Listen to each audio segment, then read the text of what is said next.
Bonjour tout le monde, j'espère que vous allez bien, vous vous portez très bien. Donc, on se retrouve aujourd'hui en fait pour une nouvelle vidéo et on va en fait s'intéresser à un programme que nous n'avons pas eu le temps d'aborder sur cette chaîne. En fait, c'est la technique d'éducation à l'enfance, ok? Si vous avez vu le communiqué dernièrement du ministre de l'Immigration du Québec qui avait dit que dès septembre 2023, les étudiants internationaux vont pouvoir payer les mêmes frais de scolarité que les étudiants québécois. Et parmi, en fait, les domaines qui étaient visés, on avait également la technique de l'éducation à l'enfance, OK? Donc, il y avait le domaine de santé, services sociaux, il y avait le domaine du génie, il y avait le domaine donc, de la santé, il y avait aussi le domaine de la technologie de l'information. Nous avons eu le temps d'aborder ces différents thèmes-là, mais j'ai remarqué que la technique d'éducation à l'enfance n'était pas abordée comme il faut ou n'avait pas simplement été abordée sur notre chaîne. Donc, raison pour laquelle je vous fais cette vidéo aujourd'hui, OK? Donc, vous devez savoir qu'en fait, la technique d'éducation à l'enfance, c'est une technique qui se fait au niveau du cégep, OK? Le code de cette technique-là, c'est le 322.AO.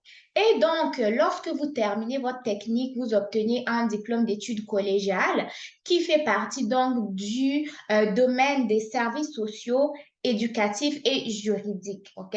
Donc, le nombre d'unités, c'est 91 unités ou 91 crédits. Et vous devez savoir que pour ceux qui sont anglophones, le programme est aussi en anglais, mais pour pouvoir bénéficier de l'exemption de frais de scolarité, vous devez étudier en anglais, OK?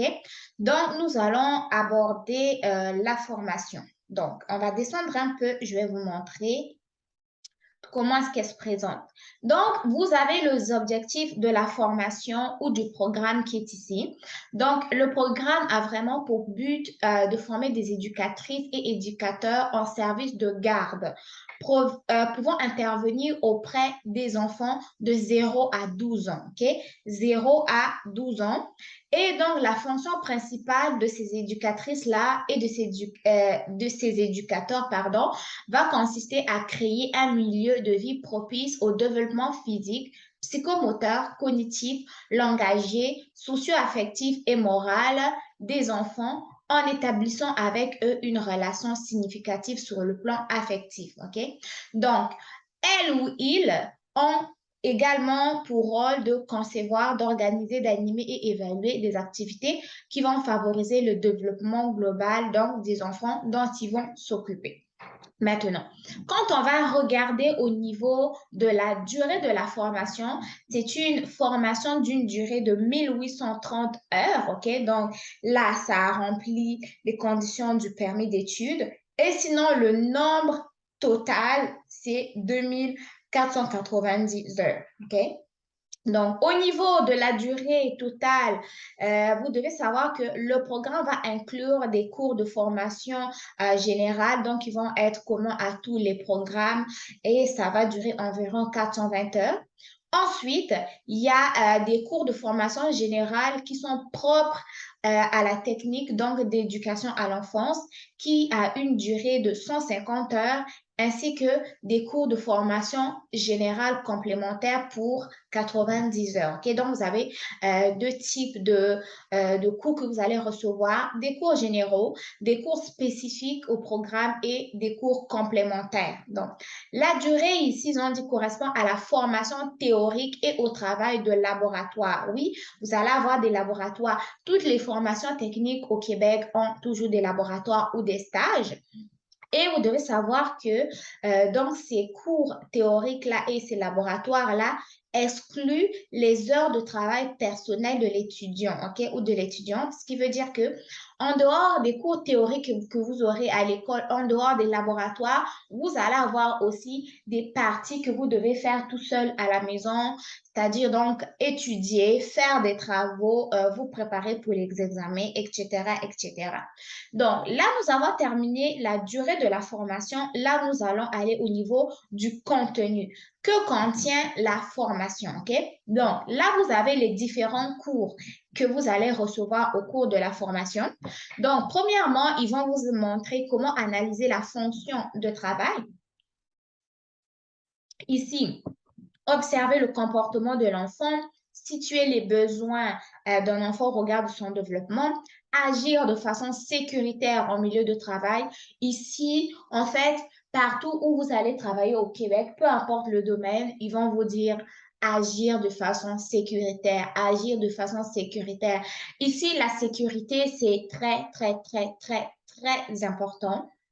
Ensuite, vous allez avoir d'autres des cours pour assurer une saine alimentation à l'enfant, communiquer en milieu de travail. OK, vous avez beaucoup de compétences que vous allez devoir acquérir et pour cela, vous allez donc devoir passer plus de 1830 heures à apprendre.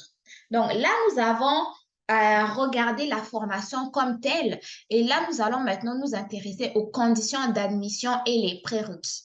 On va simplement cliquer ici. Donc, au niveau des conditions et prérequis, vous devez juste savoir que est admissible au programme la personne qui satisfait aux conditions générales d'admission définies dans le règlement sur le régime des études collégiales REC et le cas échéant aux conditions particulières suivantes, aucune. Donc, vous n'avez aucune condition particulière exigée pour pouvoir intégrer la formation, mais vous devez au moins vous assurer d'avoir des compétences, un petit diplôme, c'est toujours important, OK?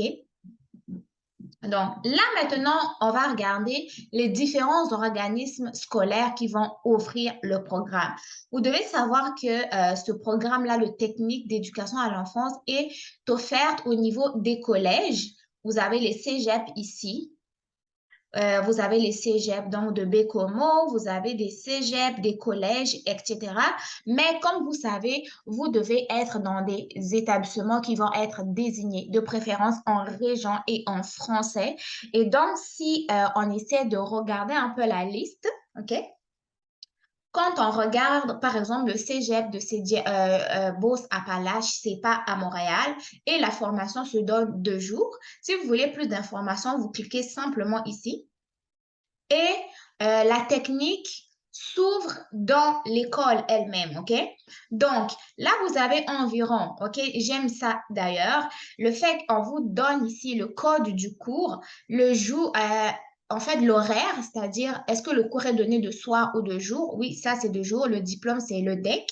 La particularité, c'est que vous pouvez vous inscrire aussi pendant l'hiver et le cours se donne à temps plein. Au niveau de la formation, OK? Là, vous avez une session qui va coûter 440 $. Il y a la session de 400 également. Et vous savez que, en fait, chaque session a un prix. Ce qui fait que la durée ou le coût total de la formation, c'est uniquement 1900 $. Donc, les gars, imaginez, OK? Si vous êtes retenu dans ce programme, déjà, vous avez seulement 1900 de frais à payer pour la formation qui va durer 3 ans. Hein? 3 ans pour suivre une formation qui coûte 1900. Et si vous bénéficiez d'une bourse d'exemption de frais de scolarité, donc imaginez, c'est quasiment des études gratuites. OK? Donc, quand on dit étudier au Canada, oui, c'est possible, mais la question demeure toujours la preuve financière au niveau du permis d'études, OK? Donc, quand vous regardez ici, franchement, si ce n'est pas donné, OK? 1900 pour 3 ans de formation, 1900 pour 3 ans de formation. Alors là, si je ne vous montre pas des bonnes choses, dites-moi ce que je suis en train de vous montrer, hein? Donc, des petits likes, s'il vous plaît, ça va faire un peu de bien. Donc là, on est au niveau des organismes. Donc, le Cégep ou Chaudière-Appalaches, vous avez vu. Baie-Comeau aussi, c'est pas à Montréal. Vous pouvez. Drummondville, c'est pas à Montréal. Jonquière, c'est au Saguenay-Lac-Saint-Jean, ici, c'est pas à Montréal. Abitibi-Témiscamingue, Outaouais, c'est pas à Montréal. Gaspésie, Île-de-la-Madeleine, c'est pas à Montréal. OK, il y a beaucoup. Vous avez Sept-Îles, Shawinigan, vous avez Saint-Hyacinthe, Trois-Rivières, Valleyfield ici. Victoriaville, là, on ne veut pas. Et voilà. OK? Donc, vous avez vraiment beaucoup, beaucoup, beaucoup. Pour les personnes déjà qui n'ont pas assez d'argent, s'il vous plaît, préférez au moins aller dans des collèges publics parce que ici, franchement, que ce soit public ou privé, les programmes sont complets. Tu ne seras pas plus intelligent que les autres en allant dans des écoles privées. Ici, au public, on a toutes les compétences, on acquiert toutes les connaissances dont le marché du travail a besoin. OK? Donc, voilà. Là, maintenant, si nous allons au niveau du métier en bref, OK? Donc, en dehors de cette technique d'éducation à l'enfance, vous avez une autre technique qui est semblable à peu près, c'est la technique d'éducation spécialisée. Sinon, vous avez la technique aussi de travail social. Dans la prochaine vidéo, je vais vous montrer, je vais vous faire une vidéo sur la technique d'éducation spécialisée. Ensuite, au niveau du salaire moyen, vous devez savoir qu'une éducatrice de la petite enfance gagne vers le début, en fait, au moment de l'embauche, c'est environ 20,20 dollars de l'heure et c'est beaucoup. Et l'emploi, en fait, l'appellation le plus commun, c'est éducatrice de la petite enfance. Si on ne dit pas enseignante en garderie ou gardienne dans une garderie, non, on dit éducatrice de la petite enfance, OK? Maintenant, ici, on a quelques vidéos qui ont été faites par Emploi Québec, toujours pour promouvoir cette formation. Donc, les gars, moi, j'ai vraiment tenu à vous partager cette formation hein, parce qu'on a parlé, oui, des soins infirmiers, on a parlé du génie, on a parlé de plusieurs autres programmes, mais ceux-là aussi font partie des programmes qui sont éligibles pour la bourse d'exemption de septembre 2023. OK, jusqu'à aujourd'hui, on n'a pas plus de détails, mais ce domaine-là a été cité. Donc, si vous êtes intéressé, je vous invite à aller lire là-dessus, à réécouter ma vidéo pour voir si elle pourrait vous intéresser. Sinon, ben, si la vidéo vous a plu, si l'information vous a été vraiment utile, n'hésitez pas à mettre des gros pouces bleus, partagez la vidéo s'il vous plaît et n'hésitez pas à vous abonner pour soutenir la chaîne, promouvoir la chaîne et simplement me montrer que vous m'encouragez. Voilà, OK? Donc, j'espère que vraiment la vidéo vous aura plu. N'hésitez pas à me dire ce que vous en avez pensé dans les commentaires. Les prochaines vidéos, on va aborder vraiment tout. Hein. Là, on va aborder la maîtrise, on va aborder le doctorat, on va aborder les différents programmes d'immigration hors Québec, OK? Les programmes d'immigration au Canada. Donc, restez scotchés. Je suis pas mal en feu en ce moment. Ça va chauffer, quoi. Hein? OK? Donc, prenez soin de vous. Bon succès dans vos différentes démarches. On se retrouve très, très bientôt pour une nouvelle vidéo. Bye bye.